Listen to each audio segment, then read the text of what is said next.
That's how I'm feeling. You have now arrived at Stadium and Gale. Snap, the kick, it's been blocked again! Oh my! It's been blocked again! It's going to heave one, deep down the field. It's going to be to the goal line. It's going to be gone! It's a touchdown! And the Gators have won the game!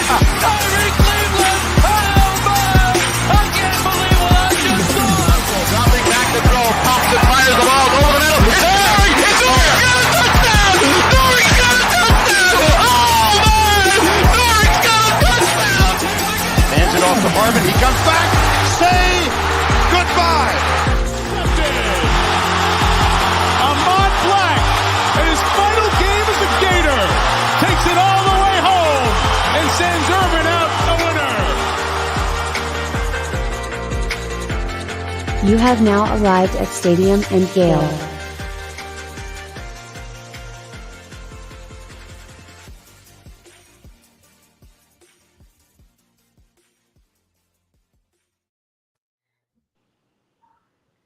Boys and girls, ladies and gents, welcome to another episode of Stadium and Gale. It's your boy Corey. It's Dan. Delatory.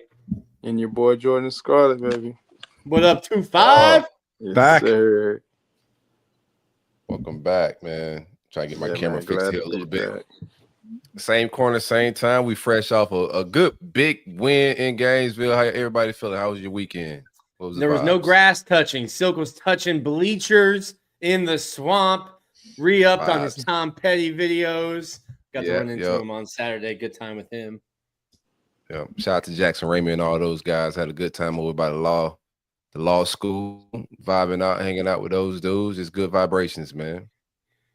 Yeah, it looked fun. I wish I could have been there. It was a good weekend. I've been a busy week last week, so just stayed here local. Just kind of kept it cool. Met a guy met a couple Stadium and Gale listeners at the bar.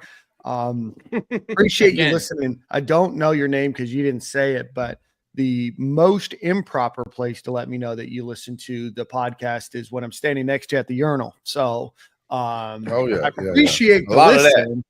I appreciate of the that. listen, but let's, hey, wait, Listen, man, 20 seconds, when you know what I mean? our hands are full, maybe let's just wait. Let's do that meet and greet at the sink. Wish they were. Wish Right. they were. Jordan, how was your No doubt, weekend? man. But go ahead. Yeah, my weekend was pretty good, man. I definitely was sad too. I didn't get to catch that game up there, but I had a lot of my former teammates that went to the game, and I was just watching through their story and stuff. I was like, man, it looks electric out there, man. But glad my boys got the win overall. Yeah, this There comment. was some guys out there. This comment Right. from Spencer is nuts. Spence is out of pocket. No meet and greet. That's He's- nuts. He stays out of pocket. That's nuts. Yeah, I had That's great a move. few.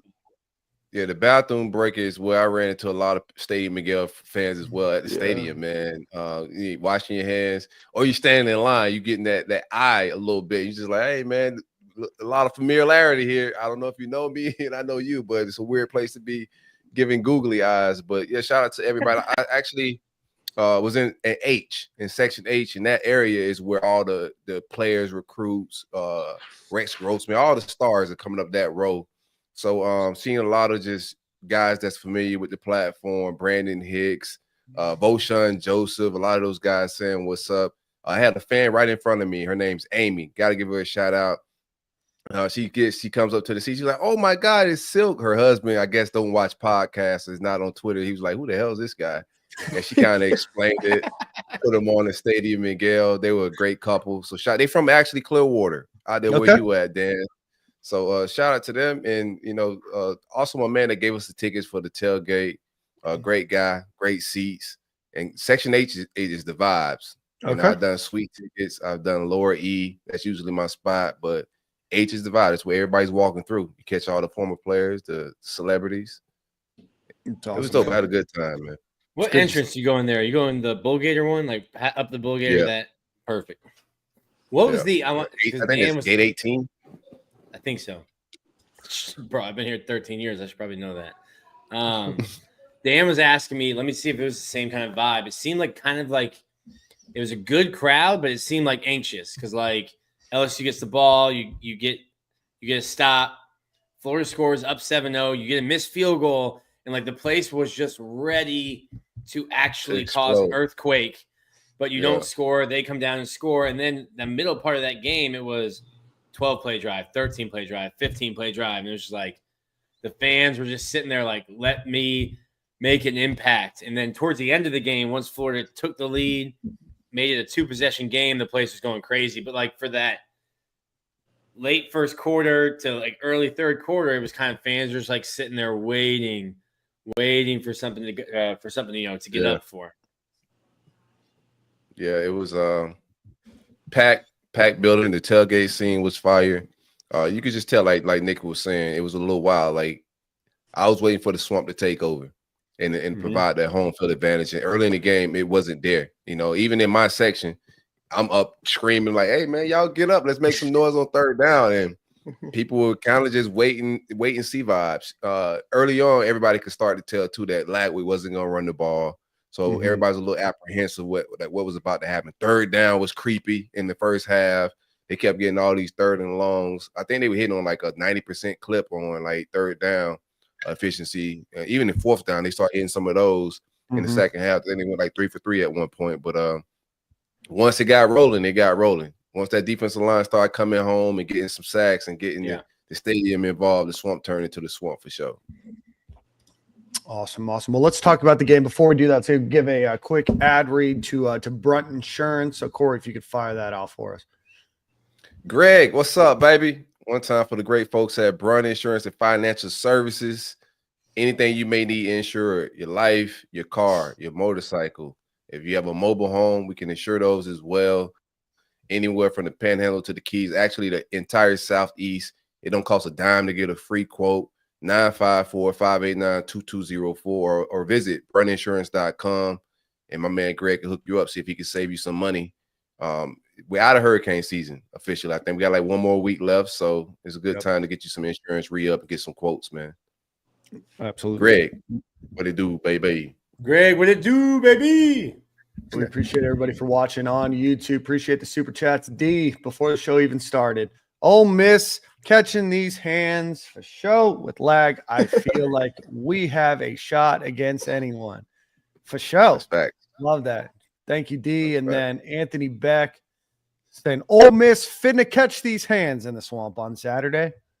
Yes, sir. I think that's the most honky way to say finna, but appreciate you, Anthony Beck. And there was another chat in here. We started a little bit late, and Don Hall 3 said, "Have we ever started on time?" Yes, we have. The last couple of weeks.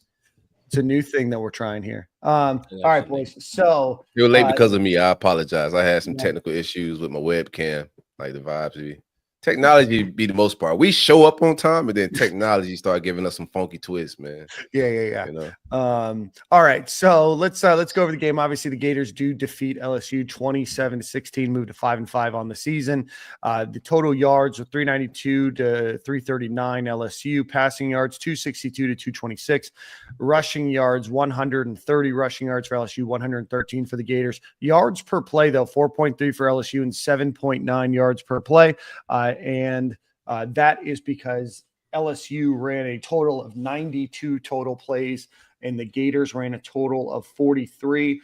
And while we're doing this, I think that's the fewest number of plays the Gators have ran in a very long time. We might be talking decades here. Don't ever see a game under 40 or with 43, but even better than that, the Gators do pull out a victory. So, Jordan, we're going to start with you. I'll do a little bit of research. What were your thoughts on the game?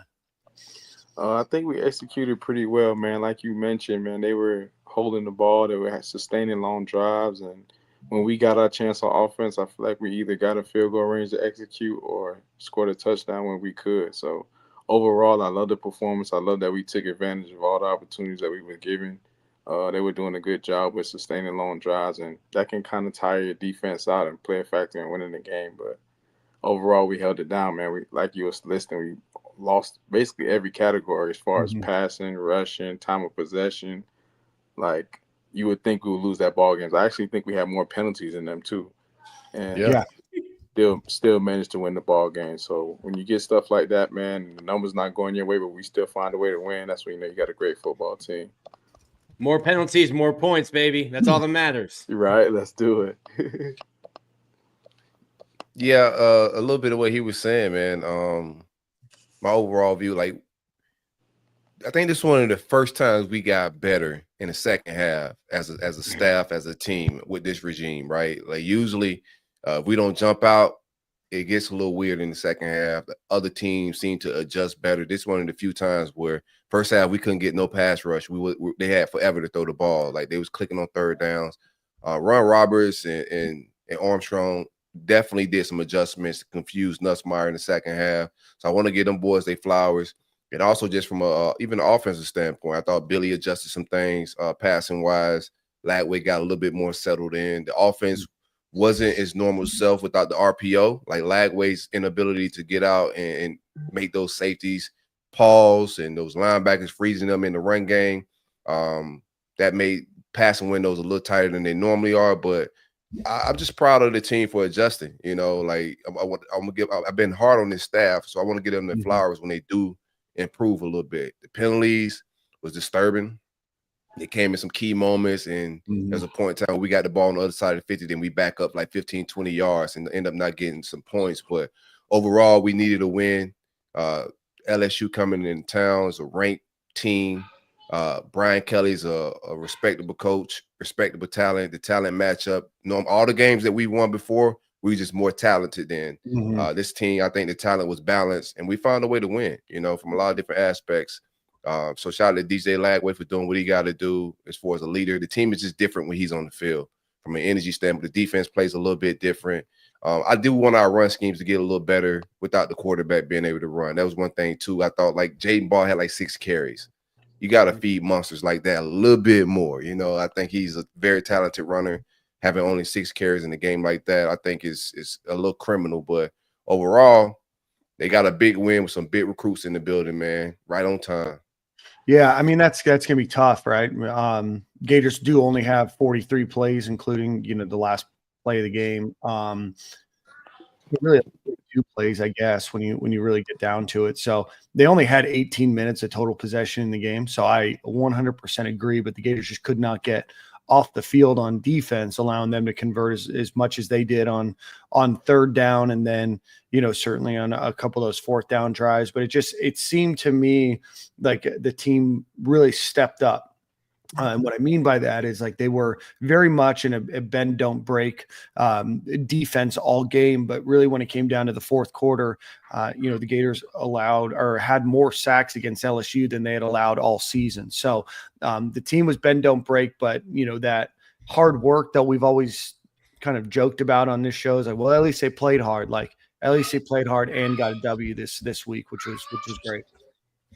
Yeah, and I get why fans have been pushing back at look at these guys playing hard for Billy Napier, because at the end of the day, it's a wins and loss thing. And I see the people being like, stop moving the goal line back and setting the standard back and lessening what we should expect. And it's like, we're not telling you that. You shouldn't be happy that they're losing. I think it's a testament to the coaching staff when you're under 500 after 2 years, you buy in, you believe. You have a stinker week 1, you beat nobody week 2, and then you have another stinker week 3. It's easy to pack it up.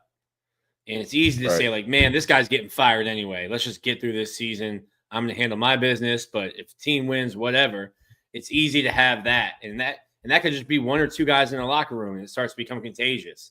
So the fact that these guys haven't quit is, we're not saying like, hey, you should be excited about a 5-7 season because the guys are playing hard. It's more just a testament to like, hey, that he hasn't lost the locker room. The locker room believes. And as the season goes, you're seeing them get better and better. But going back to the game, it's like you said, Silk, like pretty early on, even in the stands, and we're not getting paid millions of dollars to coach on the sideline. You could see like, hey, DJ's not running today. And we've talked so much about the offense is so different with him because you got to play 11 on 11. His accuracy with the deep ball makes you worry about that if you're in the secondary. His running ability makes you have a linebacker or a nickel or somebody spying him, which is going to open up things for the running game. Then you're hitting deep balls, and now you can't load the box, which helps the running game. So his running ability even though he's not a run first guy, his running ability opens up the offense so much more. And it's not a shot to Graham. It's just a totally different dynamic when DJ is 100% healthy in there. But a totally different quarterback. A 70% DJ and 80% DJ is better than a lot of other people starting quarterbacks. Yeah. Yeah, no, let's it's just from a schematic standpoint, a running quarterback. And that's another take I had too. I'm sorry, Dan, but I think every quarterback we go out to just got to have that running ability. It just changes the offense, man. Like there should be anybody on the depth chart that's not a mobile quarterback or a threat running the ball. Mm-hmm. Yeah, no, 100%. Let's go through here what we've got from a game perspective here. Still trying to find out if they've ever ran more than 43 or less than 43 plays in a game. I have a difficult time finding that. So let's go into DJ Lagway. Pretty good game overall. Does throw for 226 yards, 50% completion percentage. 3 for 4 on balls beyond 20 yards, including that great pass to Elijah Badger. That was a touchdown, where he also had Shim DK opened up for kind of a corner route that was running probably 10 yards in front of him. But great throw, put the ball right on the money. He struggled a little bit in that 10 to 20 yards, just 4 for 14 in that middle 10 to 20, which is an area where I think that we've all can kind of agree that there's still an opportunity for him to improve there. But when the pocket was kept clean, he was 10 of 16. When he was under pressure, he was just 3 of 10 in the game here. So obviously good performance by DJ, still struggling with the hamstring. To be honest with you, still kind of surprised that he played, but fantastic that he did. Obviously we did really well with him at quarterback. What did you guys see out of DJ Lagway in this game? Yeah, a lot of what you go ahead. You got it, Scarlett. Yeah, I think he pretty much held it down. Then again, we definitely got to remember he's a young guy, man, and like that's a big stage to go play on. Obviously, we know that he's fit for it. He went and beat a couple big teams, but playing against LSU at home, obviously it's in your favor. You don't have to deal with the crowd noise, but it's just the whole idea of playing this big game, and you got to come out here and win this big game. So I was definitely proud of the way he came out composed and, just trying to – the moment's not too big for him. He can handle everything. So I got to give him my hats off to that part of it. And like we said, I didn't expect him to play this week. And he came out and showed up and, showed out in the best way. It wasn't pretty on paper as far as, with the pressures and some of the other things he can get cleaned up. But overall, I think he had a pretty good game considering he wasn't really to 100% to where he could be mobile for real. Yeah. So I was proud of him 100%. That throw he gave to Badger where he didn't get in. Badger got to lead the league and getting tackled at the 1. I think there's nobody. My guy gets vultured. It's vultured. He cannot get in the end zone. He got in one time this game, but that throw where he climbs the pocket, he avoids a couple sacks there and throws an absolute dime. He had 2 people wide open, but Badger was on the double move. Yeah, he went to the deeper throw, and from the read, just watching some GNL. Shout out to those guys in their podcast. They break down a lot of film. The reads are, deep to shallow, so he makes an absolute dime of a throw, climbing the pocket, and that's just what we've been missing, bro. Explosive plays like that. Freshmen just don't make those type of plays, and he's just, from a leader standpoint, even watching as they enter the stadium, he's waiting right there in front of the tunnel, giving every guy 5 that walk through the tunnel, and you can see just the energy, bro. This kid's different. It's different. There's some throws he needs to clean up, but the pass he threw on the first drive that we scored to DK. I'm sorry, to DK. Good coverage by the secondary. He drops an absolute dime on deep passes. I think we got to lean more into that, but I'm just super impressed by the kid. Yeah. I think this game is going to pay dividends with even the injury. Him having to stay in the pocket helped him grow up a lot in the passing game. That's going to pay dividends next year. Not having to lean on your legs, becoming more – he wants to be more of a pocket passer, but he had no choice this week but to sit in the pocket and to be an absolute passer And shout out to LSU. They threw a lot at him. We got lucky because they dropped a couple of interceptions. But overall, he's an absolute leader, bro. And he delivered, win. We don't win that game. It's not even close if he's not playing. We get smoked. So every game that he wasn't in complete control, we've got smoked. So shout out to him just for thugging it out through a hammy. I got a text in like the first quarter, and he's like, DJ's thrown 3 balls that should have gone the other way and thrown 3 passes that looks like Dan Marino's the only other person that could throw those. And I'm like, that's kind of the Lagway experience. Right now you're getting like a 50% completion percentage. That'll go up as you get more comfortable. The game slows down a little bit. But that pass you're talking about, the one to Badger, step up in the pocket, the arm talent is just wild because he's throwing that off of his front foot without stepping into it. It's 34 yards on a line. Badger's covered. He's got a guy bearing down on him, and he goes, all right, I'm just going to throw it to a spot where only my guy can make a play. It's either going to be incomplete or he's going to make a play, but it's not going to be picked, and we'll take an incomplete pass. Badger, unbelievable body control, and people don't realize that's hard to do when you get your feet off the ground to be able to have the spatial awareness, turn, make a play like that with a guy on your back. That's just kind of pause. That's the kind of stuff that like we haven't seen at Florida in a little while. That's a special play. Yeah, no, absolutely. Elijah Badger, 6 receptions on 10 targets, 131 yards, a touchdown. Shim DK, 2 receptions on 5 targets for 47 yards. Tony Livingston had a catch for 14 yards. Hayden Hansen or Jonathan Odom had 1 catch for 19 yards. So again, I mean, these are big passes and they're going a long way. So big shout out to Elijah Badger, was out against Texas last week, comes back and has a season high in terms of yards against LSU, which, again, is coached by Corey Raymond, who since Billy Napier's been hired at the University of Florida is defeated during this rivalry. Yeah, I think Corey Raymond may be the bad luck in this whole series right now. Want to take a look at rushing here real quick. Corey, like you mentioned, Jaden Baugh, 6 attempts for 65 yards, including the one, was it 55 yards that scampered to score the touchdown at the end to seal the game. The crowd went nuts in that one. Jacoby Jackson, 6 rushes for 37 yards, and Montrell Johnson, who's still battling an injury, came in a game against LSU, 2 attempts for 14 yards. Looked really good on that first run, and certainly want him to continue to get back healthy. But this Jaden Baugh, Jacoby Jackson grouping ain't half bad, boys. No, they caught me off guard. Jordan will probably know this. So when they brought Montrell in, it was like 3rd and 8, and I was like, "Oh, this is a pass."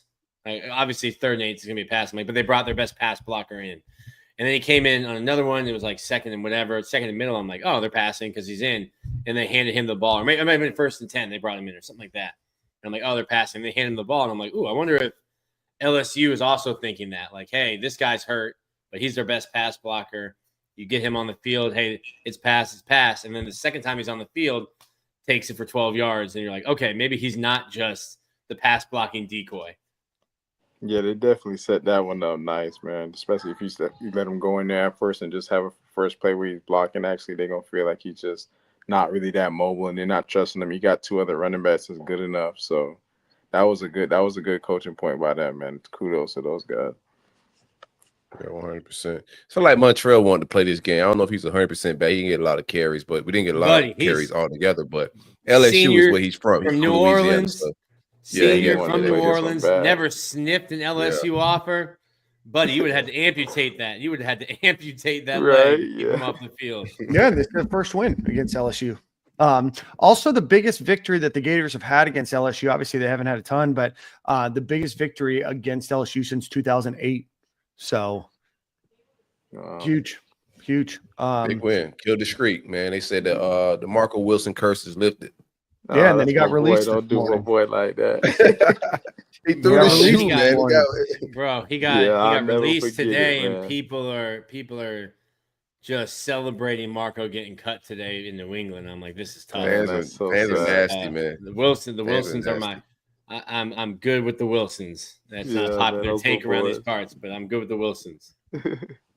We'll just keep that to yourself, Nick. See?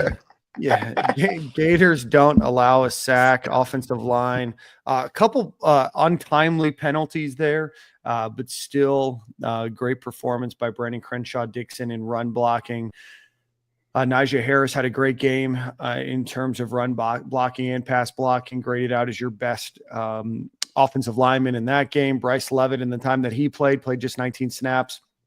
He was graded out as your second best lineman. But again, in a game where DJ Lagway isn't mobile, to not allow any sacks against an LSU defensive line that was able to get after the quarterback this season and is big and physical and, needing to win this game to try to get themselves in a position to get a better bowl game. I mean, this game mattered a lot for Brian Kelly. I mean, he might be on the hot seat more than Billy Napier is right now. Over there in at LSU. So, but overall, the team played well on offense, certainly just with 43 snaps. Some of these numbers are going to be a little, not as impressive as you might expect in a win, but they did what they had to do in the time that they had to do it. And I think that makes it even all the more impressive. Buddy, the way he talks to some of these young men, I'm just waiting for one of his players to hit him. Just waiting it's for football, one of his players baby. to hit him, man. Coaches talk crazy to you. It's football. Coaches talk absolutely crazy to you. So my cousin learned how to long snap. Had never played football. My dad taught him how to long snap in our front yard. He long snaps at St. Thomas. Charlie Weiss gives him a full ride scholarship at Notre Dame. You got a Notre Dame education from long snapping in the front yard in Weston. Charlie gets fired. Brian Kelly comes in his opening thing. He makes all of the guys after signing day, all the guys who were not recruited by him, stand up and goes, "You got the last coaching staff fired, and I'm not going to let you get me fired." Now my cousins hit me up, and I'm like, "That's not the introduction I need. That's crazy. That's not the rah. You guys didn't pick me, but I picked you. Let's go win some football games." He was like, "You idiots got the last guy fired, and I'm not going to let it happen." I'm like, that's what Deion Sanders said, and everybody got up in arms about that. You know what I mean? Louis bags. Well, no, Brian said it behind closed doors. Deion tweeted it. Yeah, it was in the podcast and in a vlog. Yeah, couldn't happen to a better guy. I hope that he gets fired. He killed a guy. Remember? Yeah, that was crazy. Thanks for reminding us, Dan. And how about that? Yeah, Nussmeier, who, he played hard. I mean, that guy looked like he was going to be at the training table until Christmas time after this game. That poor guy, he looked. He's having a lot of Novocaine right now. Novocaine? No, probably not Novocaine. That's team, right? No, Team Toradol, baby. Team Toradol. Yeah, Toradol. Yeah. Yeah, Novocaine as well. I think like offensively, maybe that too. Man. Yeah. Offensively, we got to clean up some penalties for sure, man. Yeah. It's just like some of the delayed games. We got a delayed game at one point after the fumble. Shout out to Caleb Banks, great play. And so we pick it up, we come on the field, and it was a little while where they trying to figure out, like, are they giving us the fumble? It's a lot of time. And then we come after that play, and it's a delay of game. Like, that type of stuff is what we got to clean up, man. Like, we got to be able to capitalize off of turnovers in this league. Momentum changes, like all of that stuff. You got to cash in on that. Now, it ended up playing in our favor because we punted.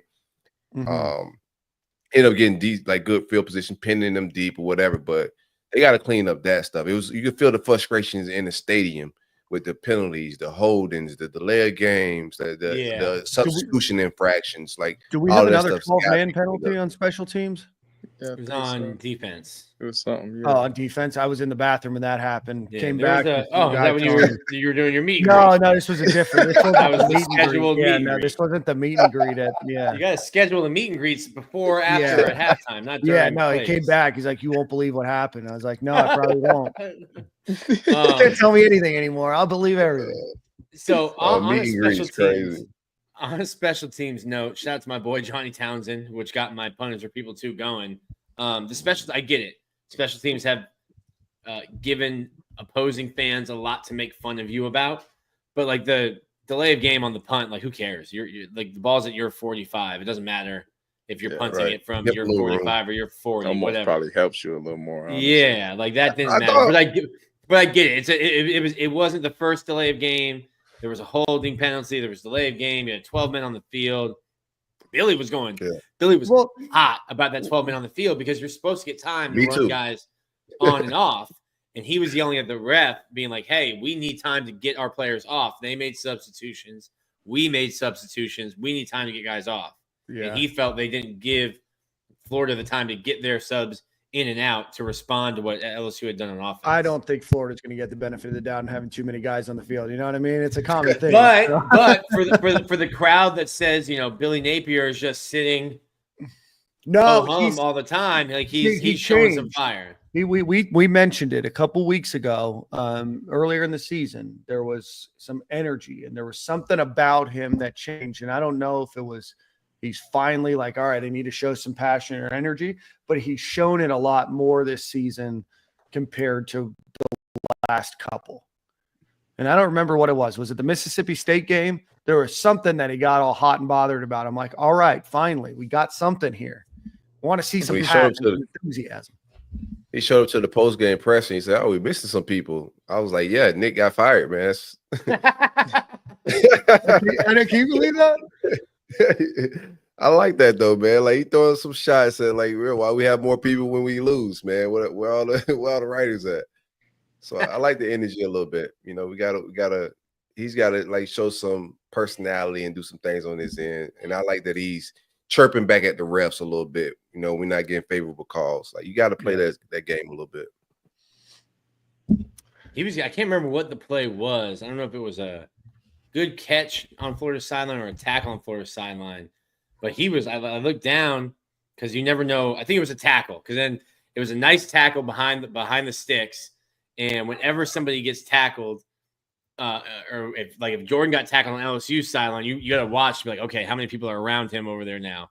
So LSU dude gets tackled short of the first down on Florida's sideline, and Billy's jumping up and down like a damn kangaroo. The players are in the LSU guy's face. I'm like, okay, there's some energy here. And I think at that point, the game is still like 7-7 or 7-0. Yeah, I mean, they're going to match the energy of the coach, right? Jordan, you talk about that real quick. Well, yeah. What was it like to see Jim McElwain's D3 baseball? Jim, no, I'm asking. What was it like to see Jim McElwain's below vein in his forehead yelling at Kelvin Taylor? No, you see, you're going to the extremes, Nick. This is why I lead the discussion because you're a hyperbolic human being. Jordan, what are your thoughts? Like, if you're a player, do you care about the energy of the head coach, the other coach? Obviously, the players are going to have energy, but how much do you care about the head coach energy or enthusiasm in a particular play or an event?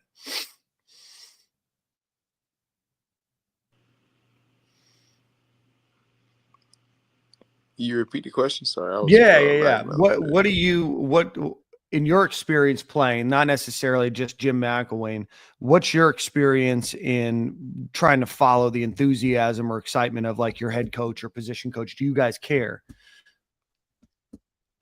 Yeah, I think the head coach's energy is kind of everything, man. We kind of feed off of them from the beginning of the game, pregame, everything. So definitely when the coach is he's feeling off or just low vibes and low energy, it makes a big impact on the locker room. So I think that definitely plays a big part in it, especially as a player. And like defensively, you want to be able to have your guys juiced up and ready to go. Maybe on the offensive side of the ball, you'll be a little bit more composed and calm. But as far as defensive goes, you want to have those guys juiced up and ready to go.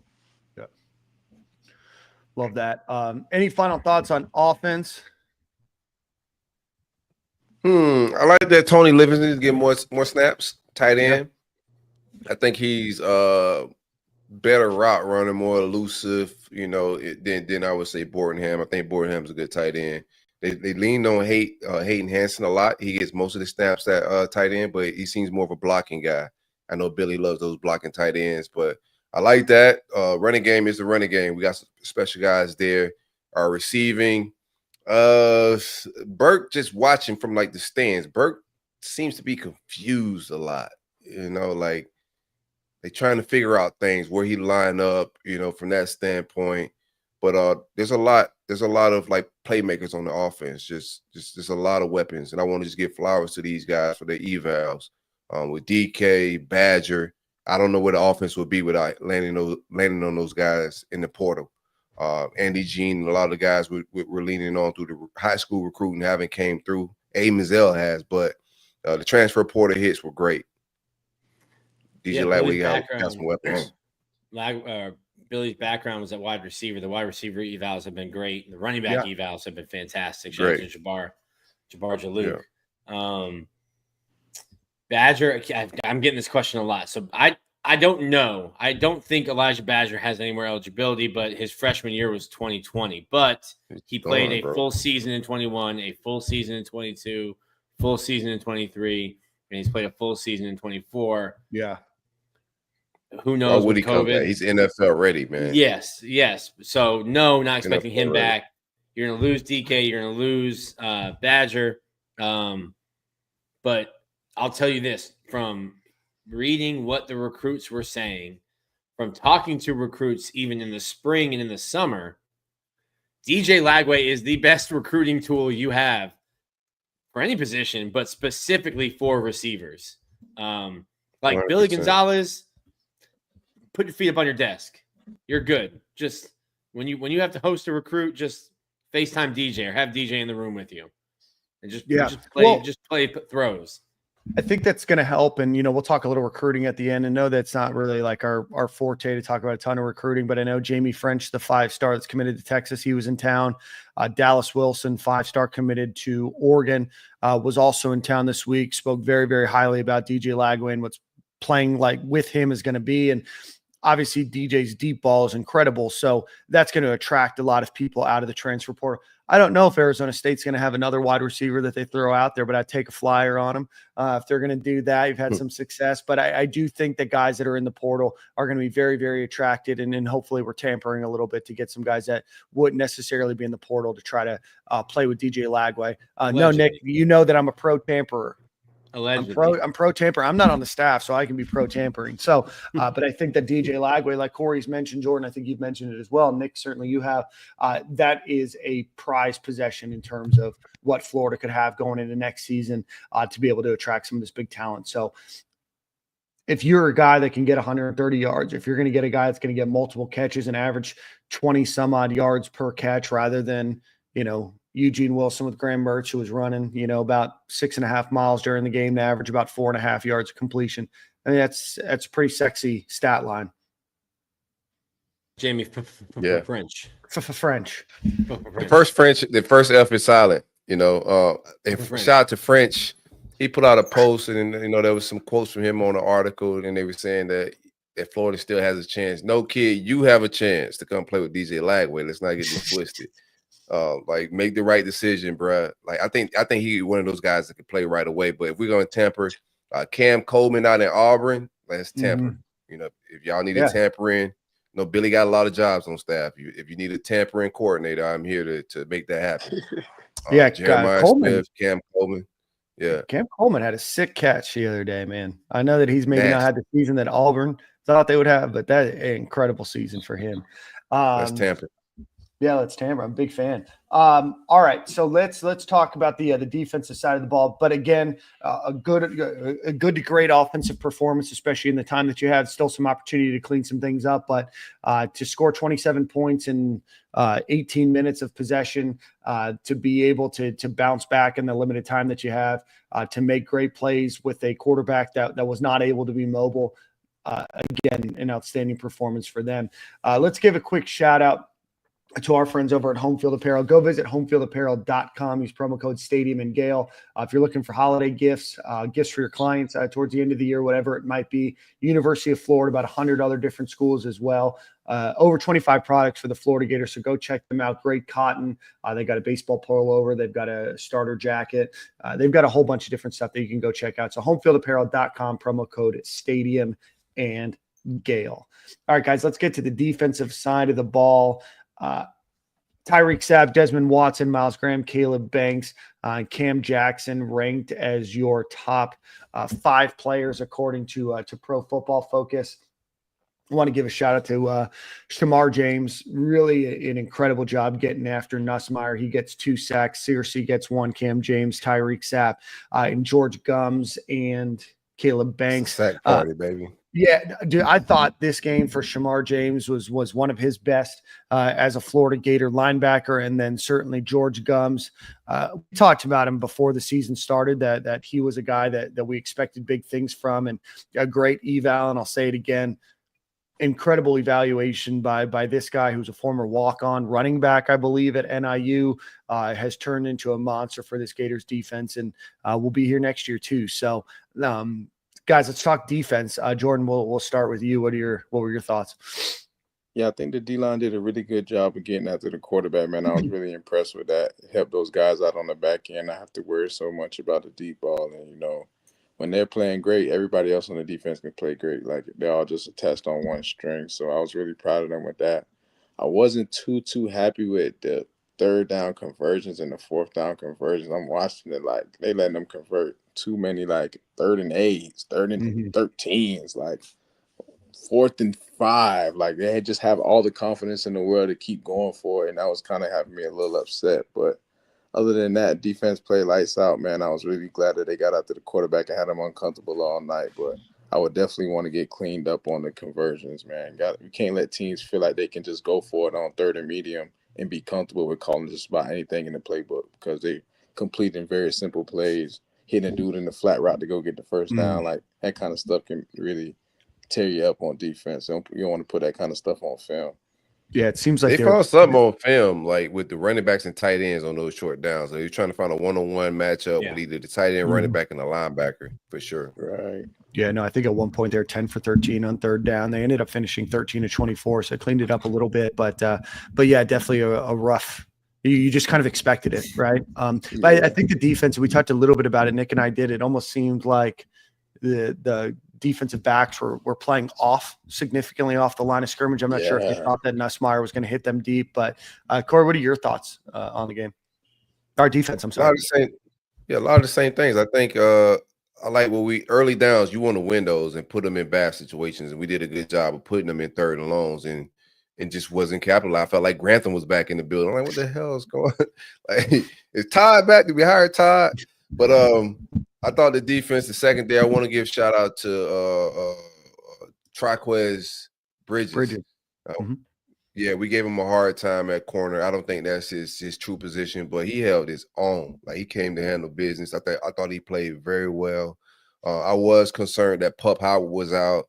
Jaden Robinson played well. We got to get better with the linebacker position, and I know they got a very good tight end at LSU, but we just wasn't covering the running game. The running backs out of the backfield in the pass game very well either. But overall, the second half, the pass rush picked up.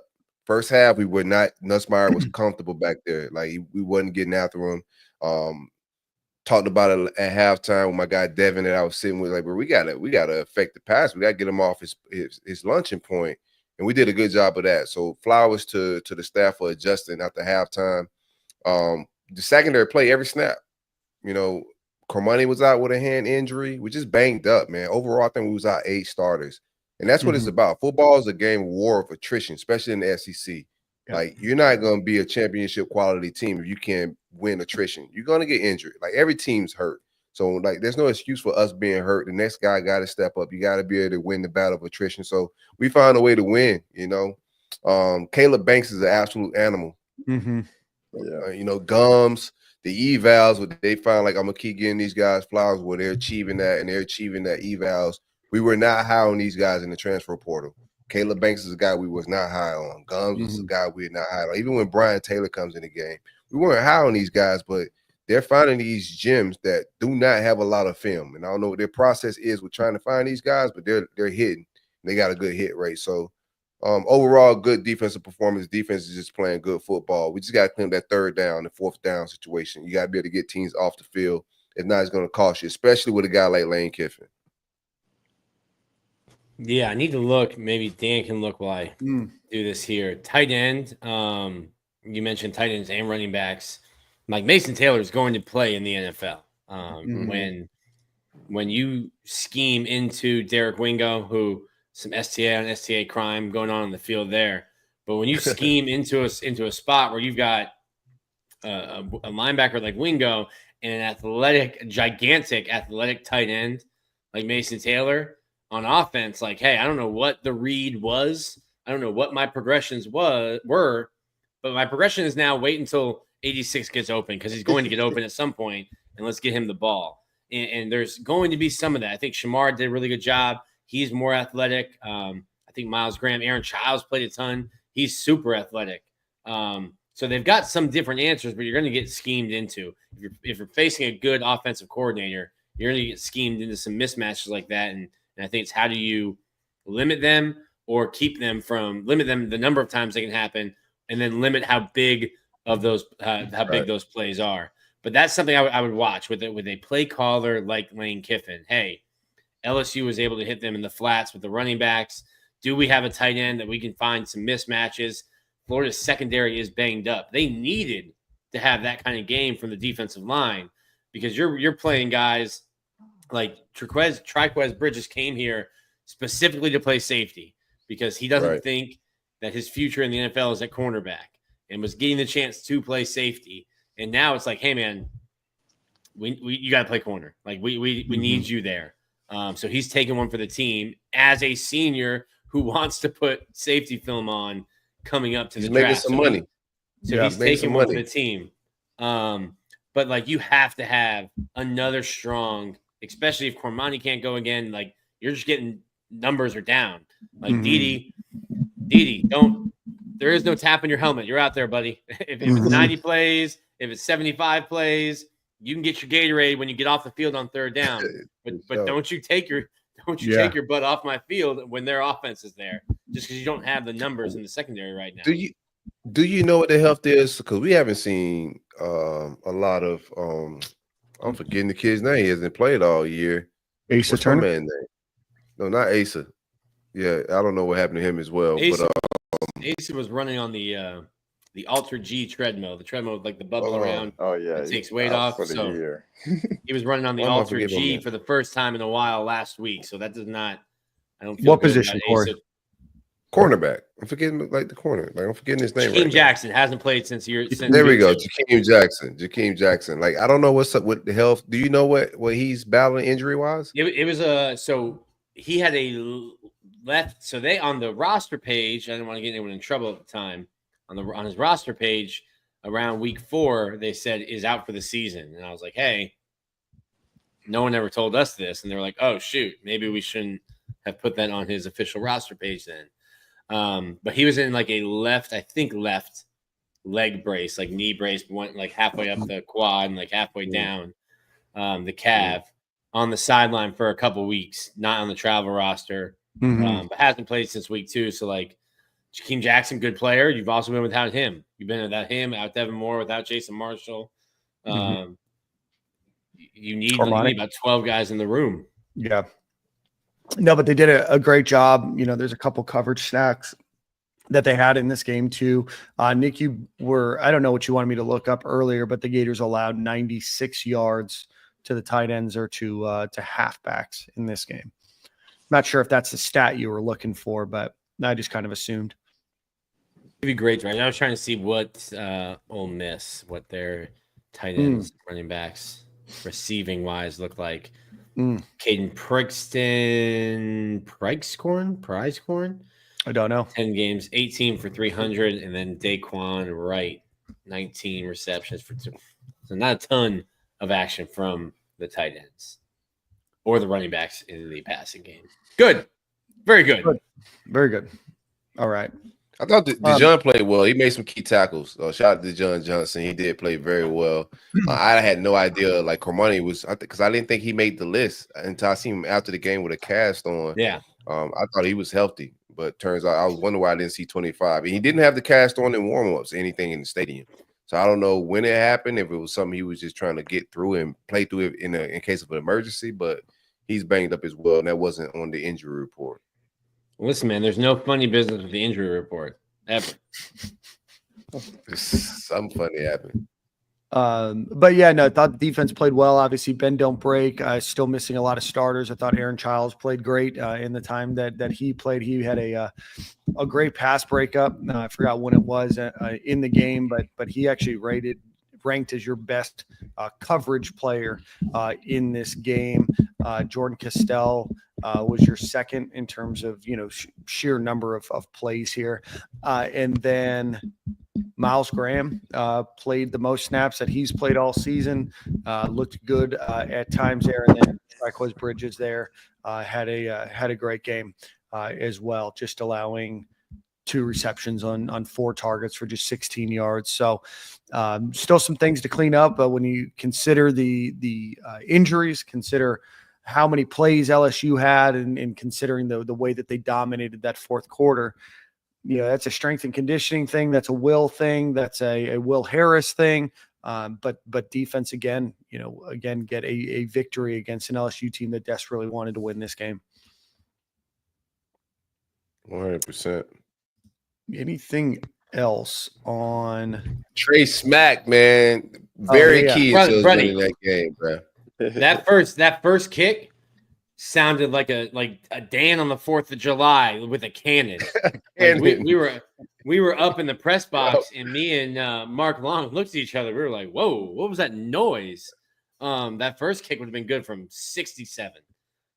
Second kick, flush. What was that? Second kick was like a 50-something yarder. Yeah. Both over 40. My guy has spent all week on social media reading your slander and said, "I'm going to deflate a football with my foot." Yeah.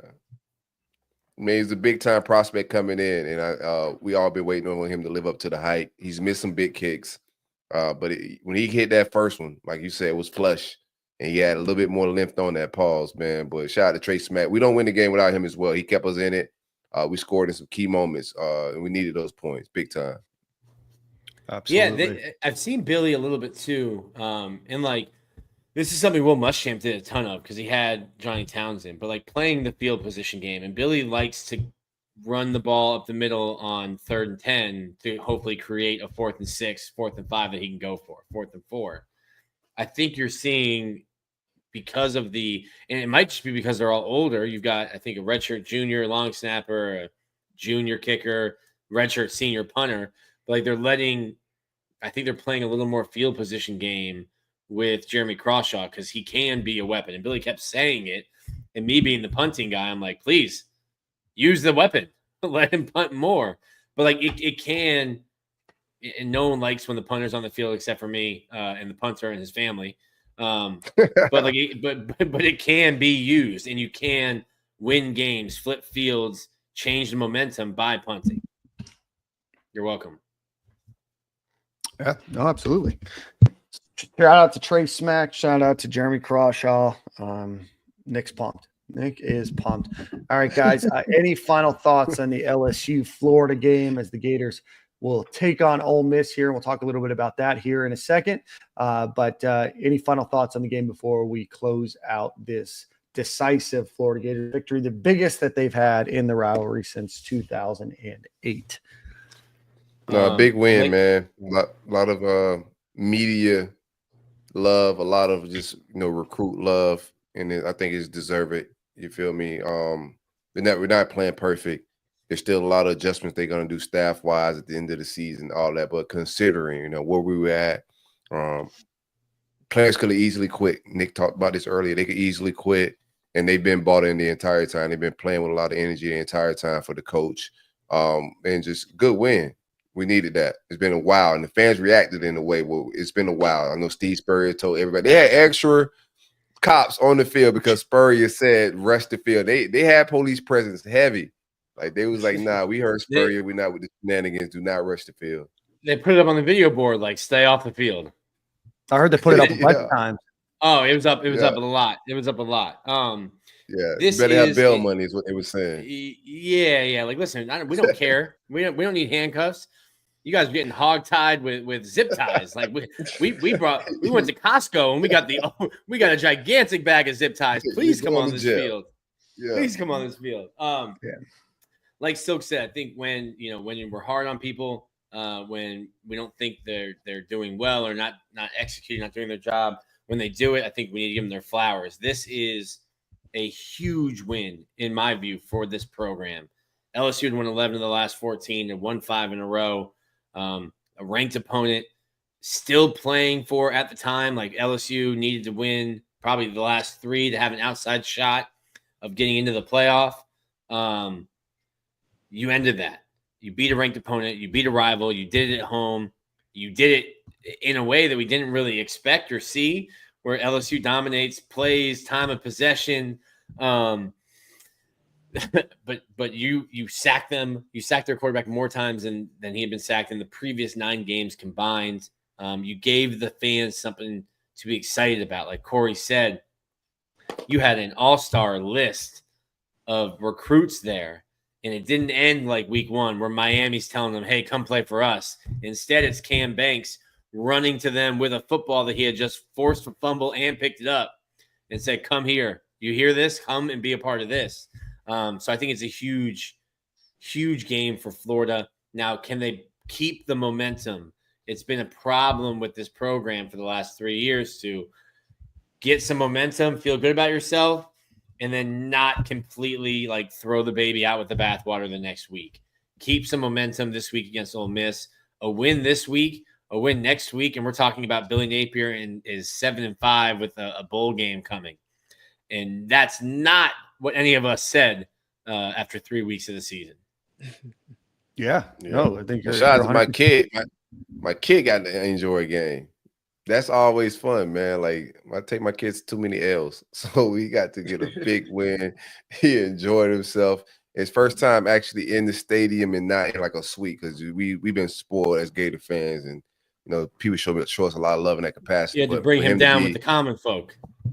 That's what he preferred to be. To be honest with you, at this point, bro, he was super hyped, bro. Like the crowd, it's just that's what it's all about, dog. Like, the fans aren't mad because they just want to be mad at Billy, bro. Like, people want to win. It feels good to win, man. So, yeah, I enjoyed myself, dog. Yeah. And then Don Hall said here, ended Brian Kelly's 10-game winning streak, has 7 in a row. And they would need to go. He would need to win the next 4 games to get that. So cool little nugget there. Thanks for that, Don. All right, guys. Let's get into a quick ad read for our friends over at Game Time Sidekick. Go visit GameTimeSidekicks.com. Get yourself an awesome cup for the holidays, or get them because you like your drinks cold or your hot drinks hot. Go visit them. Use Stadium 15 at checkout. You get 15% off of your order. A lot of Florida Gator cups that are there. Also, a lot of other schools and programs and some NIL stuff there as well. So go visit GameTimeSidekicks.com. Use promo code Stadium15 to get 15% off of your order. All right, guys. The Gators grabbed 2 commitments over the weekend. The first is 4-star quarterback Tramell Jones from High School in Jacksonville, Florida. Had previously been committed to Florida State, decommitted, and then committed to Florida. I think he decommitted on Saturday and then committed on Sunday to the University of Florida. Will be the Gator signal caller for this class. Know some mixed thoughts on Tramell Jones as a quarterback, but Corey, we'll start with you. What are your thoughts on Tramell? First of all, if he's 6'1", then I'm 5'13". 247 had been 6 foot, so 6 foot 196. I'm still 5'13". If he's because he walked by like I was in that row, he walked by and like he's not 6 foot, but overall, I think he's a good fit for the system and style. RPO. I'm not caught up in all the size. Like, of course, everybody wants the prototypical 6'4", 6'3" quarterback, but guys, if they could play, he's a gamer. I think he can make the throws necessary. I don't know if he actually gets to start. I think the guy in our 26 class is super talented. He may get passed on, but you got to get 4-star after 4-star after 4-star, build the room, a lot of depth. I like to get you flip him from Florida State. You don't have to play against him. Coming from Jacksonville, he plays with French. The first F is silent. I'm going to say that every time. But it's just a guy that other players want to play for in the state. I think it's a good get. Can't complain. I'm ready to Yeah, lie. on three's Ready to director lie. of scouting, Charles Power. This is just the first quote. We try to stay away from on three. But anyway, at the Elite 11 finals, said he showed a silky smooth throwing motion and release. The 6', 195-pounder has a clean stroke with no moving parts. Whoa. Jones' No tight diddy. throwing Oh. motion. This is nuts, Charles. Jones' tight throwing motion allows for him to throw with a typo here, with a consistent delivery of catchable balls and throw with accuracy. He's a pure pocket passer who's at his best when he can sit back and distribute the ball to surrounding playmakers. He has missed most of this season due to an injury. I don't like that. Right. And listen, you need a quarterback in this class. You probably also need to go and get maybe a portal quarterback. You can get All Millen of a back, sudden, Warner. big arm Aiden isn't good enough, huh? Yeah, man.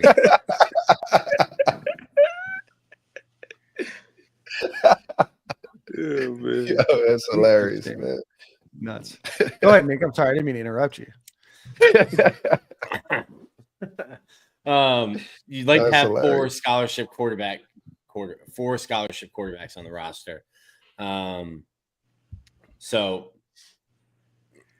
good get. It's also going to be Caught off guard. well. No, it's Threw also him off, going to be. man. It's like we said. It's like we said back when Cam Carroll picked Florida. It's going to be hard to get a transfer portal quarterback to come to sit behind DJ Lagway. Well, like, who do is- you think, Nick, like they got Clay Millen, they got Aiden Warner last year, big arm Aiden, and you add Tramell Jones, and then you have DJ Lagway. Do you I need think- another, or do you think that one of those guys may not be on the roster next year? one of those guys might leave. If you're getting a freshman, hey, that's going to be the future. Does Clay Millen stay? Clay Millen came to be the third string, and then within a month lost his third string job to a kid who was coming off of ACL surgery. Does he find somewhere else to go? You got it. At That's that him. point, you just take the degree. You know what I mean? Like, that's a solid degree. You beat me to it. You beat me to Yeah. it, man. You just got to read the room a little bit, man. Like a good job is probably your future and not the NFL. So, you left Ivy League to come to the Ivy League of the South, right? Like, just get that Ivy League of the South degree and vibe out a little bit. Yeah. Yeah. I agree. The quarterback room is a little light, so we definitely need to get some guys as far as recruiting and through the portal, whatever it may be. And yeah, man, I think that's pretty much it. Like, 'cause we don't want to have the same situation we had where we got third, fourth string quarterback starting versus Texas. We actually want to feel like we can actually go compete if need be. Right. If we need the third string quarterback to come out, so. I'm good on. Hopefully, we can keep the room up. Hopefully, these guys are pitching them that in the recruiting room as far as like get your education as well. And it's a great university because it really is. I mean, you go everywhere, you're gonna see somebody that's either a Florida fan or a Florida alumni. So, hopefully, these kids made the right decision, man. Yeah, because Tramell is not going to be ready to play next year. Right? No. He's a true freshman. Like, if Doesn't need to Lagway is something happened to Lagway, we haven't had a quarterback stay healthy the entire season in a very long time. So 9 times out of 10, we're going to have to depend on the backup at some point. And you want that backup the drop off not to be as huge as it was this year when you get into who's ever behind DJ Lagway. So they definitely got a portal for sure. I'm pulling it up right now. Let me see. Kyle Trask was in 2020. Yeah. Yeah, he played all 12 games, so Yeah, 21 was Emory Jones, AR. 22 AR, played all 12, but wasn't himself with his ankle. Yeah. And then 23 was Mertz. Mertz played most of the year. Max Brown got hurt, but it's a spot, and that's kind of what I was talking about. Like, you might have to go into the portal to get somebody else. Yeah. If you're not happy, Dan, with Aiden Warner, and DJ rolls his ankle, that's who would be the backup right now in 2025. Yeah. So no, but I think it's also hard to get a quality quarterback from the portal because the quarterback's going to the portal to play, not to come and sit behind 20-year-old superstar DJ Lagway. Yeah. I mean, I get think a degree. I can play quarterback and get a degree from a lot of places and actually yeah. play. No, I agree. I think history is going to show that the backup quarterback is going to probably play, especially if you have a more mobile quarterback and DJ Lagway. I'm not ever hoping that there's an injury, and hopefully we can get through a season without a quarterback injury. But, there's still an opportunity at the University of Florida. And, if that guy that comes in as a freshman, there's still some time to play, right? To be next in line behind DJ Lagway, because you need competition in that room. You need to get better, and you need to upskill your talent everywhere, whether it's at quarterback, whether it's a wide receiver, running back, offensive line. You need somebody that's going to push that guy. But I also understand that the transfer portal makes that a lot more challenging. Gators also grab a commitment from defensive lineman, 6'4.5", 365 pounds. I think it's Stephon Shivers from Brentwood Academy in Brentwood, Tennessee, which is right outside of Nashville. Had previously been committed to Georgia, but he is the second defensive line commitment in this class, ranked as a 3-star. I think Rivals or ESPN has him as a 4-star, but somewhere hovering around the 500th best player in the country. Any thoughts on Stephon Shivers or But Shivers? they put him in at running back. Yeah. I was watching this big boy skate past some people.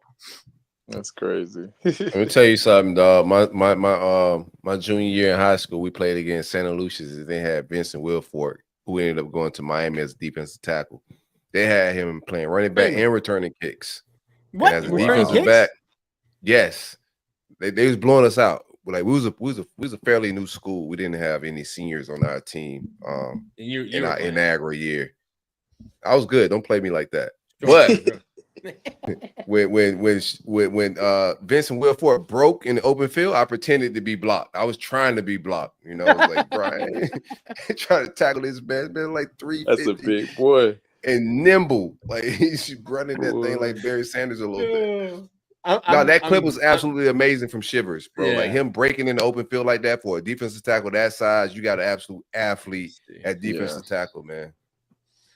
I'm imagining Silk on the team.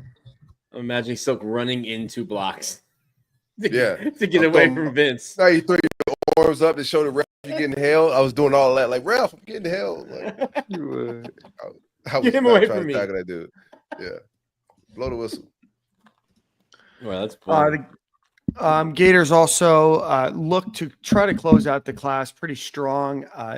Just a couple more weeks before National Signing Day here.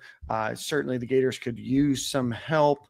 Let me see where they're at in recruiting rankings for 2025 here real quick. I should have had that pulled up, but I did not. So right now they are ranked 27th in the country on 3. That is good for 13th in the SEC.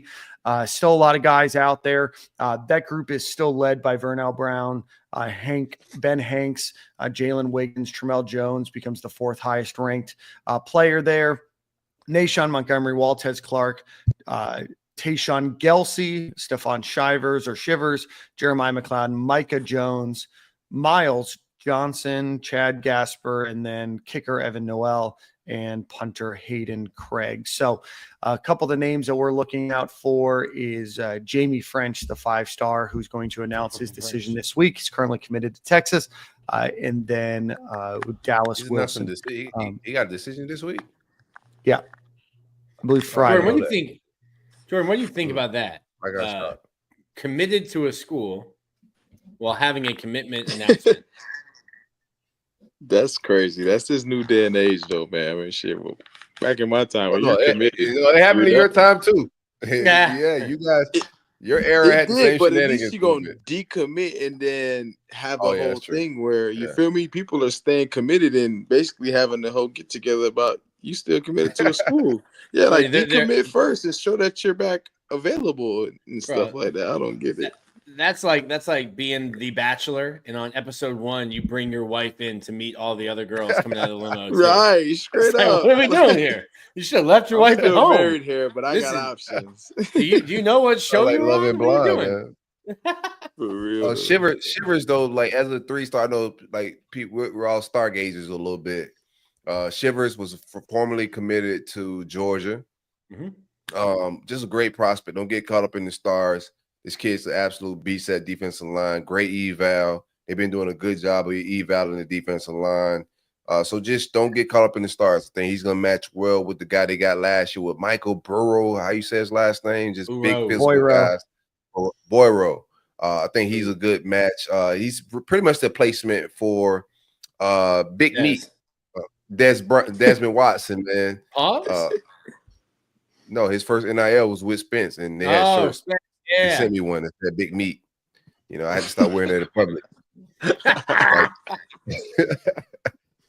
Bro, but great eval. Clean NIL right there. That's what that is. Yeah.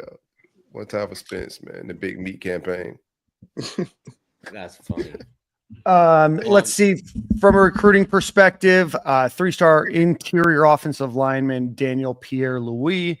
There is also some talk about him that he might flip. I know he's related to somebody that used to play for the Gators. I just don't remember. He's a 3-star that's currently committed to Florida State. Wandy Pierre? No, that it sounds like it should be, but it's not. It's somebody more recent than that. Maybe the chat can help us out there, but I like where your head's at. Man, Wandy Pierre-Louis. And then trending for this is going to be tough. 3-star wide receiver Moose Tunkara, who's from League City, Texas. He's currently committed to Arizona. There's 3-star offensive tackle Jahari Medlock, who's currently committed to Cincinnati. There's 4-star offensive tackle Tavares Dice, who is committed to Auburn. And then 4-star defensive lineman Joseph Mbachu, who was previously committed to Florida. It does look like Florida and I believe Auburn are the potential landing spots for him. So definitely some names to look out for in the class of 2025. It's a fun name to say, Mbachu. It's a fun name. I don't think they're done. I think there will be. I hope because they've got 13 this week. I think there will be another commit come public before the game Saturday. Maybe. Don't hold me to it. With Pierre-Louis, probably, and the lineman you just talked about. I think he pops. Not my news to break. I'm gonna. Okay. All this is alleged. None of this. They don't think you're credible anyway, Nick. Just give us what you're thinking. Never happened. Nah, I think this class could end up strong. Despite what we've been at, right? I think this class could end up strong. Been hearing some good things on the recruiting trail. I don't know if we keep Nation Montgomery. I would like to keep him in the fold, but he has some great options. He's visiting and looking around a little bit. But Wilson, the commit, I'm forgetting his first name right now, but Wilson that's committed to Oregon. He's going to be a great option. Dallas Wilson. He's coming back next week for the Ole Miss. If you can get him and French in this class to go, I think their wide receiver room, you get in the portal as well. Both of those guys can play early, in my opinion. You get in the portal, you get you a couple dogs like Cam Coben. I'm still available for tampering coordinator. If I want me to do that, I can make that happen. But yeah, you can get DJ Lagway some weapons here, and we could close out pretty strong. Now Solomon is the lineman that I want from Florida State, 5-star. Solomon Thomas. Like, close on that kid, flip that kid. Been hearing some good things about him. Atkins got fired at Florida State. His offensive lineman coach is out of there. It's an opportunity. You had him in the building. He walked through by that section H as well. Huge kid. Get that kid. We've been struggling with landing 5-star offensive linemen. We've been hitting on some other spot. Billy's been good with getting some 5-stars, but offensive line is one of those spots we haven't been hitting on. Close on Solomon. It's either Martez Ivy or David Sharp was the last 5-star offensive lineman that signed at the high school. Had to be Ivy then. Yeah, probably Tez, yeah. Yeah, I think it was Martez. And Martez, I remember I drove up to Jacksonville and they were running like a wing tee, and it looked like Corey. Corey was the defensive end. He was blocking. I'm like, this isn't fair. They're running the ball 65 times a game, and the guy he's blocking is 160 pounds in pads. I weigh 175. My apologies. Yeah, you got your weight up. Like 15 pounds, bro. Yeah, I was 160, but yeah, I've been eating a little bit, man. Yeah, you've been hitting the gym. No diddy. It's gonna be. It's gonna be it's going to be interesting to see because, like, I read, can't remember what site it was, but I read somebody asked Jamie French, like, why is Florida still in it? And he said DJ Lagway. You're going to get guys who want just to play. You want to play with winners. You want to be surrounded by like-minded people and like-minded talent to go and win games. And I think people are seeing that vision with DJ Lagway, not just receivers who will be, on the other end of his right arm, but offensive linemen. Hey, let me go block for him. Guys on defense. I remember Brandon Spikes said, "Listen, I'm going wherever Tebow goes," and that's on the whole other side of the ball. That's right. You just have to bottle that momentum that you got Saturday, and keep it going this week.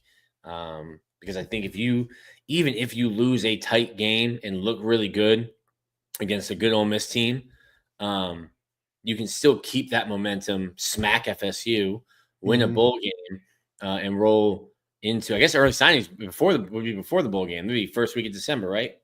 Right, December 4th. Right. Yeah. Yep. But yeah, it could be a sprint to the finish. Yeah. I saw this meme. I got shared this meme while we were chatting, and I thought it was pretty good.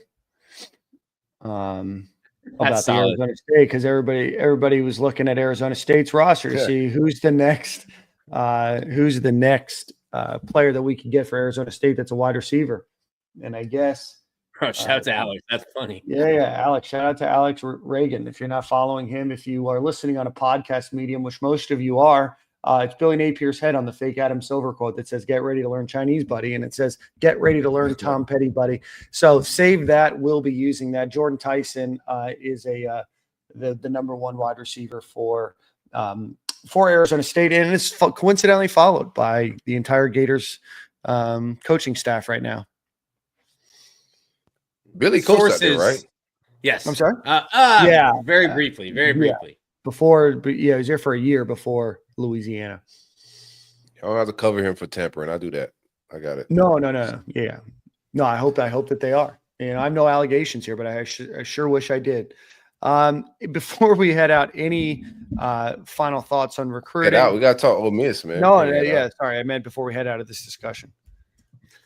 We'll talk Ole Miss. I'm going to have Corey or whoever wants to pop up with me. We're going to have a writer on to break it down even more Thursday. Little pop-up show, Nick's Corner. Close the book on LSU. Huge win. Defensive line. Shout out to Gerald Chapman. Offensive line. That 55-yard run, I remember seeing the clip, and my head immediately went to the Rugrats Passover episode where Tommy Pickles is Moses part of the sea, because I'm watching it, and Hayden Hansen throwing a block 5 yards upfield, Austin Barber pulling around, leading the way, Jake Slaughter leading the way, and I'm just like, dude, these guys, Jaden Ball didn't have to do much. All he had to do was run fast, didn't have to break a tackle, didn't have to worry about anyone getting near him. So shout out to the offensive line. I think I have the stats still pulled up. Florida's offensive line, Florida average 6.6 per rush. Yeah. Only 17 rushes, but I mean, you only had 43 plays? 43 plays. So shout out to Florida's offensive line. We've been down on them. I'm not even really down on them. I think we were just down on how they were being rotated. And once they figured out the 5 to 7 guys that they use, Bryce Lovett's looking like a guy who's going to be, figure that out in the spring, figure that out in the fall camp, not figuring it out week 4. Well, no, and I think we've done a good job on this show of saying that there's been areas of improvement, right? At the offensive line, there's been a lot of players on the offensive line that have really outshined the star that they had, right? I remember not long ago, Nick was very down on Brendan Crenshaw-Dixon, and he's still performing as one of the top tackles, not only in the SEC, but in college football, and especially with the talent that he has to go up against. But I think the offensive line has showed some market improvement. I think the defensive line really showed some incredible gumption and spirit against LSU, and hopefully that they can carry that over, right? And DJ Lagway is another week of getting healthy, and who knows, right? And that's the thing about playing in the SEC. You've got great talent. who knows what Florida looks like against Ole Miss, and hopefully they can continue to carry this over. A win against Ole Miss would be huge for the direction and just the overall just discussion around the Florida football program right now. And then you go and you whoop up on FSU, and then, maybe play, somebody that you can whoop up a little bit on the bowl game. And now all of a sudden the momentum going into next season is very, very different than where it has been. But you have to win, right? You have to win. If Florida wins this week, they're going to beat FSU. You win your bowl game. You hit a couple guys in the. I keep saying it, last 3 weeks. Portal pending. They're bringing back a superstar who has the potential to put a statue next to Tim Tebow outside the stadium.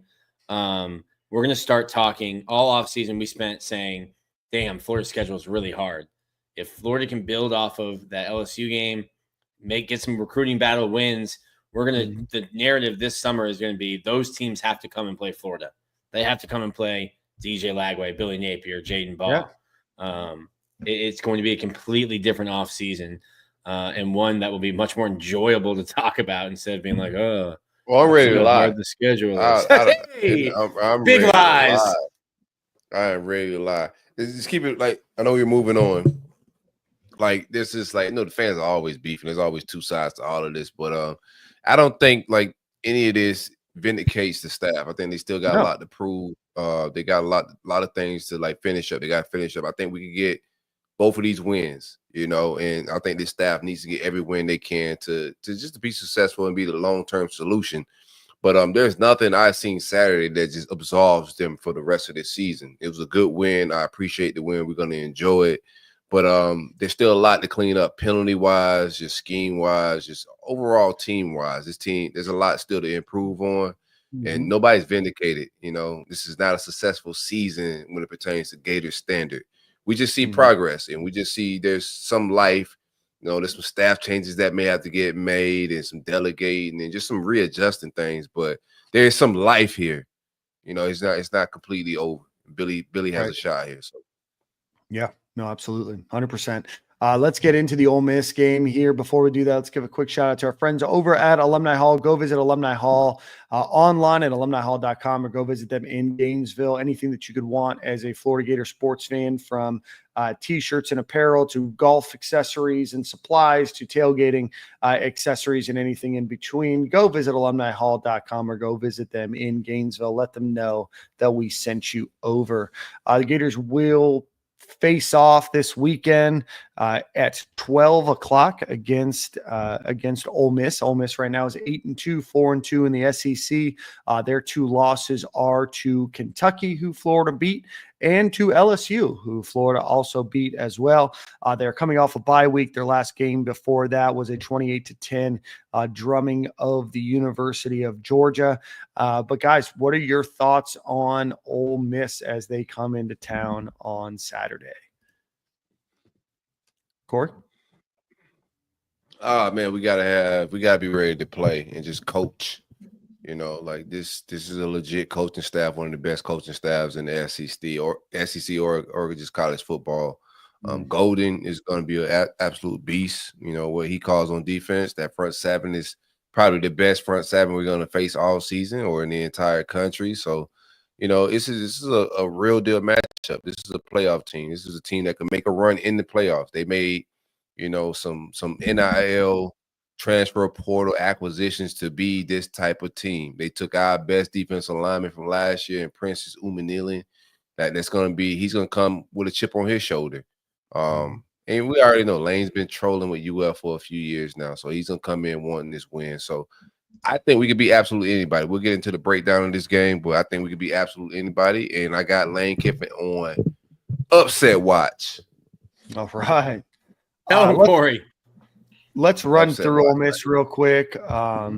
Jackson Dart is their quarterback, completing 70.8% of his passes for 3,409 yards, 22 touchdowns to just 4 interceptions on the season. He's been sacked 19 times. Henry Parrish, the former Miami running back, is their leading rusher with 678 yards. Jackson Dart has 304, and then Matt Jones has 222. Trey Harris is going to probably eclipse the 1,000-yard mark. He's their number one wide receiver with 987 yards this season, averaging 16.7 yards a catch, followed by Caden Lee and Jordan Watkins. On the defensive side of the ball, Corey, you mentioned, but some solid talent there on the defensive side of the ball. Suntarine Perkins, their linebacker, has 10 sacks on the season. Prince Milan has 9.5. Jared Ivey has 7. And Walter Nolan, the Texas A&M transfer, has 4. From an interception perspective, it doesn't look like they have a ton on the season, just 8 on the season. But defensive back Trey Amos, who I believe played with Billy Napier at Louisiana, and then transferred to Alabama, I believe, and now is at Ole Miss. And then John Saunders Jr. has 2. Nick, thoughts on Ole Miss? Nice. Yeah, I think we talk a lot about Ole Miss. Obviously, Lane Kiffin is a polarizing figure. We talk about him. He's great X's and O's, great offensive coordinator, great play caller. But their defense has been fantastic this year. I think the number 2 scoring defense, allowing less than 13 a game. Good rushing defense, good passing defense. They can get after the quarterback. But actually, passing they stink. Passing defense, they stink. I glossed passing, over that. I think they're in the bottom 4. Passing defense, they're in the bottom 4. They lead the SEC. Pass defense are 13th, right ahead of Florida, 229.3 per game. Sacks, 46, 4.6 a game for nearly 300 yards of sack. Listen, tough to sack DJ Lagway, especially if that hammy starts feeling better. My guy, cold tub, hot tub, hyperbaric chamber, that little freezer they have that gets like negative 35 Celsius. Oh yeah, the Cairo. DJ Lagway is like, as long as he's playing football, he's the X factor. But Ole Miss's defense, Pete Golding, who was rehomed by Nick Saban, kicked out of Tuscaloosa, has found something. And listen, they paid a bunch of money for some of that on defense, but that's kind of what stands out to me. I think we know what Jackson Dart is, what he can be. They've got some playmakers. They protect him. I think Florida last week found something defensively. Gerald Chapman, shout out to him. Caleb Banks, like you mentioned, like Caleb Banks and Cam Jackson, sometimes you might start getting in your feels around senior day. Like these guys are kind of like, oh no, like I only have a couple more games to put film out to go and get drafted. And they're playing their best ball right now. So it's going to be a tough task. Like some of that, you were talking about that a little bit, so saying not absolving the coaching staff. Some of the hallmarks of frustration were shown, the penalties, delay of games, holding, stuff like that. Just clean that stuff up. What you did last week is good enough to beat Ole Miss this Saturday. Yeah. I like it. Ole Miss is, I would say they lead the SEC in sacks. They also the best run. They defend the run very well. Their weakness is on the back end. Well, they do a very good job while leading the sacks. They do not blitz a lot. So that front 4 can get home without like sending pressure. And most of DJ Lagway's interceptions have come from like not blitz rates, like high blitz rates. It's like them dropping people in the coverage and confusing him a little bit. So that's where my I get a little bit apprehensive with, getting bullish and getting too hype about winning this game, because they could get out to the pass without blitzing. And DJ struggles with seeing 8 in coverage and some of the things. Pete Golden is one of those guys that's from that Saban tree. He can disguise some things and get tricky with it. So that's to me, that's the key of the game, is winning that battle right there. Like DJ Lagway, him being able to run. While we got away with it last week, I don't think this is a week we could get away with it. I think he has to be somewhere healthy and be able to run and get some RPO off, and some read stuff off a little bit for us to get this win. 100%. Yeah, absolutely. Yeah, obviously a tough matchup. They have only lost their 2 games by a combined 6 points, again, to Kentucky and LSU. Obviously a huge win against Georgia, big victories. They score a lot of points. So you've got to – hopefully the Gators can get a little bit healthier. We will find out Wednesday at 8:10 p.m. If any of these guys are coming back. But obviously obviously we'd love to see that. And, it's going to be a good matchup, and hopefully, the Gator fan base, showed out against LSU, get there early. Should be great weather, should be chilly weather for you to enjoy that game. I know it's a nooner, and that's sometimes a kind of a late arriving game, but this is going to be a team that's going to be hopefully juiced up against a coach that probably won't be coaching at the University of Florida next year, in Lane Kiffin. And, hopefully the Gators can put it together. But if 25, if Lane's leaving Oxford, it's going to be somewhere else. Yeah, no, I don't think he's going to leave. I'll be honest with you. Not this year, at least. He said he needed Oxford more than Oxford needed him. I think they both see that. Each other. Yeah, I can see that. All right, guys. Bro, Joey Freshwater was running wild at Blue Martini. Yeah, well, FAU, baby, in Boca. He was wilding out. Listen, 100%. South Florida will give you a whole different persona. It will find something inside of you. I had a great joke. I'm just not gonna. I had a great joke. Family show. It's a family show. Put it in the chat. Right now, the line is anywhere between 9 and 10.5, wherever you look at it, with Ole Miss favored in this one. So, again, the Gators have showed that they can compete against, some of the best in the SEC. Now, you just got to put it all together, stay healthy, and try to get out of this game with a victory. Certainly, I will be there cheering and watching. Are you going to the game? You going to the game? Oh, no, sorry, just cheering and watching on from my television. Oh, you said you'll be there, bro. No, I'm going down to South Florida for the holidays on Sunday. So not going to make the trip up and back. I got a Lightning game to go to Saturday night. And I am. Yeah. Tuesday, but just with the fam. Captain Dan. Just with the fam. That's crazy. I don't know if my little nephews, you know what I mean? He's not ready for the Dan Thompson captain vibes, huh? No. Half the show lives in South Florida, and Captain Dan is just not even letting you know that sales are being set. I mean, if you want to hang out with my mom and my dad and my brother and his wife and their 2 kids, and you're more than welcome to join. Yeah. No, not the Dan vibes I'm used to. Got more juice boxes than cocktails on that boat. That's right. Last time Dan came down here, he had my dad. Yeah.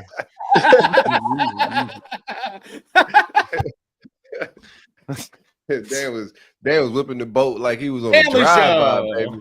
It's like Rick Ross in the speeding video. No. It was jumping waves. Well, that's a better comp. I thought he was going to give you like a DJ Khaled getting lost on his jet ski vibe. Oh, he gave you rosé instead. Yeah. We had a good time. Good time. All right, guys. Let's see. Before we head out, any final thoughts on the Ole Miss game? I don't have any buy or sell ready. We got a pop-up coming. Tap into the pop-up later on this week. Me and Nick gonna break this down a little bit more. But they just gotta come prepared to hit the explosives. We gotta go vertical more out the gate. Like this is a team that's gonna try to get the stadium out of it early. Like Lane's familiar with this conference. He's gonna try to get the stadium and the crowd out of it early, hit big plays.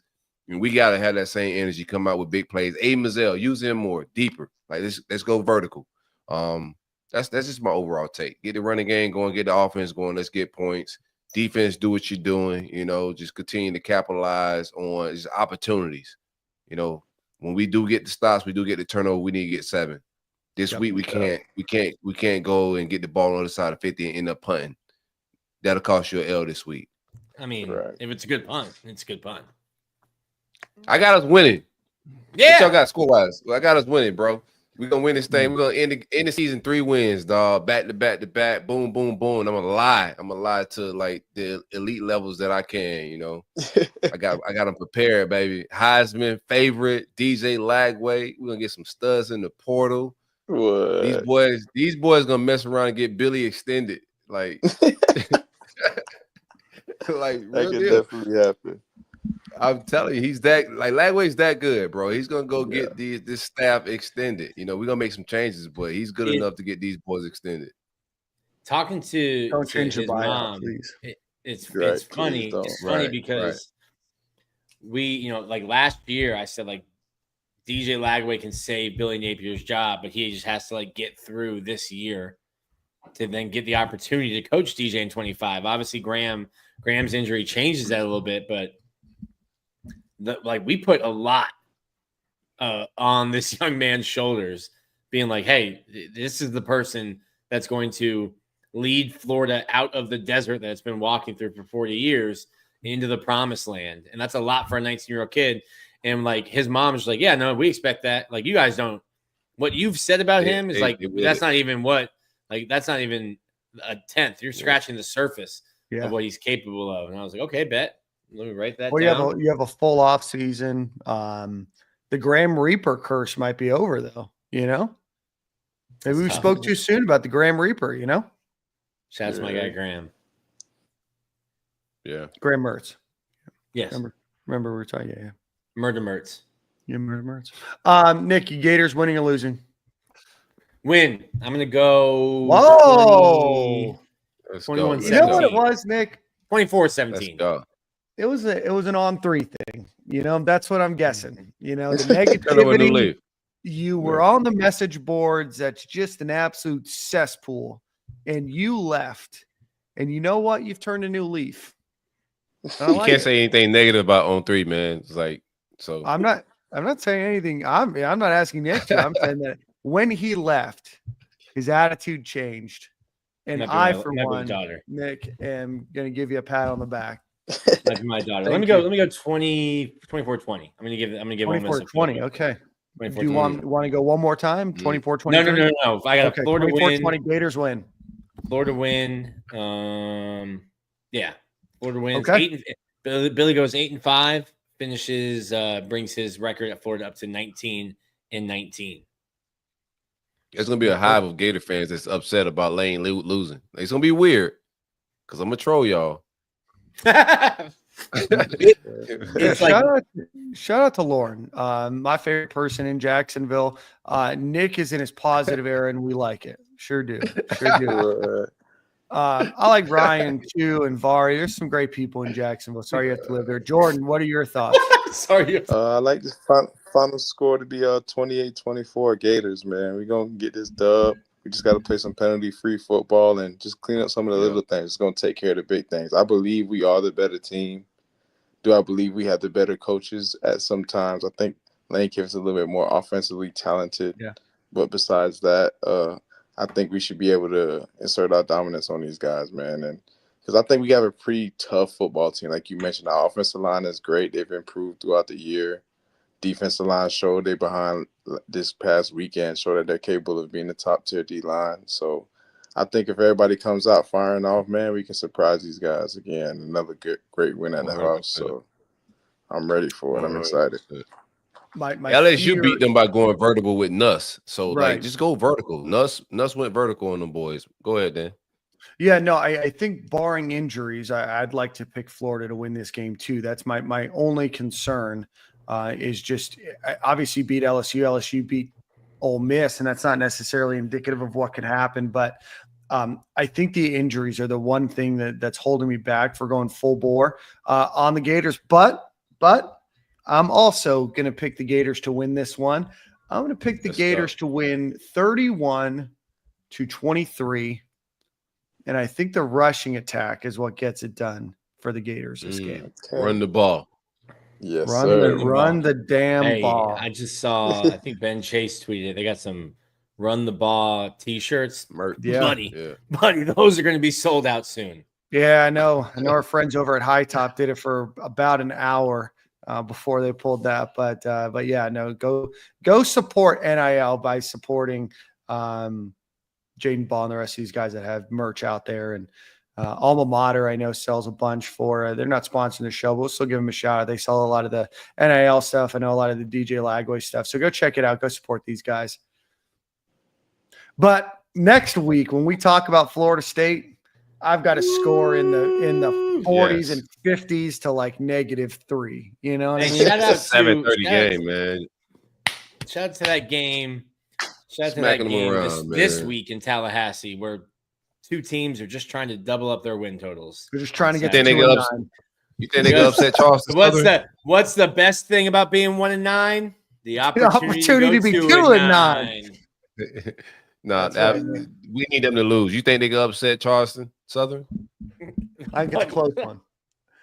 They're 33 and a half talking- point favorites. We're talking slobber knocker, 7-9, 10-8. It's gonna be absolutely Just bringing battle football back decades. on Facebook Live, man, on Tubi. Y'all tune in. Oh man, I love to see what's happening at Florida State. Shout out to them. Regardless of what happens this weekend, it's a clean sweep. Everyone's picked Florida, but regardless of what happened this weekend, Thanksgiving, gonna have a great time. And then my goodness, time to really release some pent-up anger and frustration. I might go to Tallahassee. Mike was supposed to catch these Florida hands in 2020, skated around it. Yeah. God bless. Yeah. They're coming. We should have won, like, to be real, like AR year when we went to Tallahassee, we just like Jordan Travis just turned into like a magician, was avoiding sacks. We had him. Yeah, it was wild. So we should have beat them. And last year as well, that crazy double reverse shenanigans, and they got a little weird. But this year they cannot avoid these hands, man. And Billy Napier needs that win. I think we finished out the last two, man. Yeah, big wins. Oh, and hopefully a decent bowl game. Would hate to be in Birmingham. No offense to Birmingham, but would love to see the game. No. I don't mean it that way. I mean, I want like offense to Birmingham. No, I've spent a lot of time in Birmingham. You offend Jacksonville. Do not get bashful when it comes to Birmingham. You talk crazy. I was at the Birmingham Bowl. No, were you on that Birmingham Bowl team? No, Birmingham's a charming little southern city. Stop that. Birmingham Bowl just won. The Birmingham Bowl was an awful experience. Well, yeah, because Legion Stadium. Adam Lane will tell you the Birmingham Bowl. Yeah. No. Like, I just think it'd be cool for the guys to go somewhere else. You know what I mean? Adam Lane, that game was crazy, bro. Oh my God, I wish shit is so. He scored. Got in the end zone. No, that was wild, man. Like we got in and let it out. We couldn't find no win. We won and still called it L. That was crazy. Man, the Adam Lane runs for a touchdown. Runs. Yep. That would have been a sick headline. You know what I mean? Adam Lane runs for a touchdown. Just with the picture. I think my girl Cassidy Hill put poopy pants in a headline that week. That sounds right. All right. White pants for the next season. I was like, no more white pants, man. Hey, if you hate Birmingham, Gator Tim lives in Alabama. Direct all hate to him. Yes. He said Birmingham's trash, not me. Just don't want to go there. You know what I mean? All right, guys. Jordan, Corey, it's your song of the week this week. Is it? If you're watching on, I thought you went last week. Then Nick. Yeah, I'm ready for it. All right. Before we do that, if you're watching on YouTube, please hit the like button, hit the subscribe button. Appreciate everybody for watching. Please support all of our sponsors: Brunt Insurance, Home Field Apparel, promo code Stadium and Gale, Game Time Sidekicks, promo code Stadium 15, and Alumni Hall. Please like and share. And we're going to ask you to do this. A year and a half ago, we had to change our YouTube feed, or not YouTube feed, pardon me, Apple Podcast feed. If you could go on there and shoot us a ranking, shoot us a comment, that would be awesome. That helps with the algorithm and everything else. We used to have about 1,100 ratings, and now we're down to like 60 because we had to start all over. So if you could go and do that, if you have 20 seconds of your time, we would greatly appreciate that. We will be having Nick's Corner on Wednesday night with Corey will be there. I might be there, whoever. We'll get the crew together for that. So we're going to continue to do that, but we appreciate you guys for watching each and every week. And thanks for your comments and all of your super chats. Nick, what do we got, brother? Dan will know this song, but I want the whole album is great. I want the other dads in here to listen to this one. This one's called My Old Man Was Right by Luke Combs off of his album Fathers and Sons. That sounds like my life a little bit. I'm going to check it out. My Old Man Was Right. Listen to the words. It's like a slow country song. Great story, great message to it. Absolutely. I had a song I want to ask y'all about, man. I'll ask y'all next week. I can't remember the song. I'll ask y'all next week. I thought I had it here on deck. All right, we out. Baby Shark. All right, we'll see you guys same time next week.